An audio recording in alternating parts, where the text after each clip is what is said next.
చెప్పినవే కాకుండా చెప్పనివి పథకాలు కూడా అమలు చేస్తూ సంక్షేమం అభివృద్ధి విషయంలో కూటమి ప్రభుత్వం దూసుకెళ్తోందని ఎమ్మెల్యేలు స్పష్టం చేశారు. సూపర్ 6 ప్రజా సంక్షేమంపై అసెంబ్లీలో జరిగిన లఘు చర్చలో పలువురు ఎమ్మెల్యేలు పాల్గొన్నారు. కూటమి ప్రభుత్వం అమలు చేస్తున్న సంక్షేమ పథకాల గురించి వివరించారు. ప్రజలను ఆ పథకాలు ఎలా ప్రభావితం చేస్తున్నాయో తెలియజేశారు.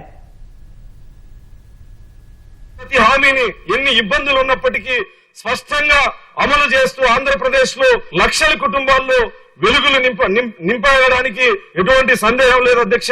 సూపర్ 6 అనేవి పేద వర్గాల్లో ఆర్థిక భరోసాను నింపడమే కాకుండా గత 5 సంవత్సరాల్లో ఏ రకంగా అయితే ఆర్థికంగా రాష్ట్రాన్ని అధోగతి పాలు చేశారో వాటిని సక్రమంగా పెట్టుతూ నెలసరి జీతాలు ప్రభుత్వ ఉద్యోగాలకి ఇవ్వలేనటువంటి పరిస్థితుల నుంచి ఈ రోజు ఉద్యోగులకి 1వ తారీఖు జీతాలు ఇస్తూ సంక్షేమ పథకాలని సక్రమంగా అమలు చేస్తున్నటువంటి చరిత్ర నారా చంద్రబాబు నాయుడు గారి అధ్యక్ష. అదేవిధంగా పెన్షన్ అధ్యక్ష 6,000 రూపాయల పెన్షన్ గాని 6,000 రూపాయల పెన్షన్ గాని అదేవిధంగా 15,000 రూపాయల పెన్షన్ గాని ఇవన్నీ కూడా భారతదేశంలో ఏ రాష్ట్రంలో కూడా జరగనటువంటి సంక్షేమం అధ్యక్ష. ఇక తల్లికి వందనం కింద దాదాపు ఎంతమంది పిల్లలు ఉంటే అంతమందికి 15,000 రూపాయలు రాష్ట్ర వ్యాప్తంగా అందిస్తూ 2025-26 సంవత్సరంలోని దాదాపు 67,27,168 మంది పిల్లలకి 10,091 కోట్లు ఇచ్చాం అధ్యక్ష.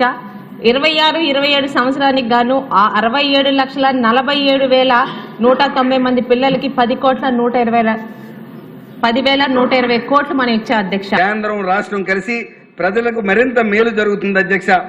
గౌరవ ప్రధానమంత్రి శ్రీ నరేంద్ర మోడీ గారి నాయకత్వంలో కేంద్ర ప్రభుత్వం అమలు చేస్తున్నటువంటి PM Kisan, PM Awas Yojana, Jal Jeevan mission, Ayushman Bharat, Ujjwala, PM Suryaghar వంటి కార్యక్రమాలను కూడా రాష్ట్ర ప్రభుత్వ సంక్షేమ కార్యక్రమాలతో తోడైతే మన డబుల్ ఇంజిన్ ప్రభుత్వం అంటే ఏమిటో ప్రజల జీవితాల్లో కనిపిస్తుంది అధ్యక్ష.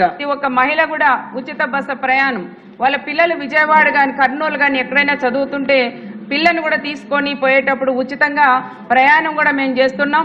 మాకు డబ్బులు కూడా ఆదా అవుతున్నాయని ఎంతో మంది మా మహిళలు మా దగ్గర వచ్చి చెప్పారు అధ్యక్ష.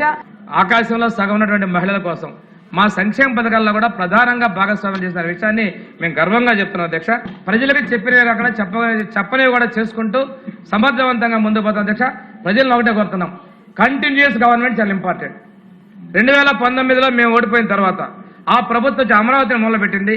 చాలా గ్రామాల్లో రోడ్లు ఆగిపోయినాయి, చాలా గ్రామాల్లో కమ్యూనిటీ హాల్స్ ఆగిపోయినాయి, చాలా గ్రామాల్లో నిర్మాణాలు ఆగిపోయినాయి. ఇవన్నీ పూర్తయి ఈ రోజు మొదలుపెట్టినటువంటి సంక్షేమ అభివృద్ధి పూర్తి కావాలంటే తప్పనిసరిగా 29లో కావచ్చు, ఆ తర్వాత అయినా కావచ్చు, ఈ ప్రభుత్వానికి కూడా మీరు ఆశీస్సులు ఇవ్వాల్సిన అవసరం ఉంది. ప్రజలు గమనించుకోవాలని చెప్పి కోరుకుంటూ ఈ అవకాశం మీకు ధన్యవాదాలు తెలుసుకున్నాను.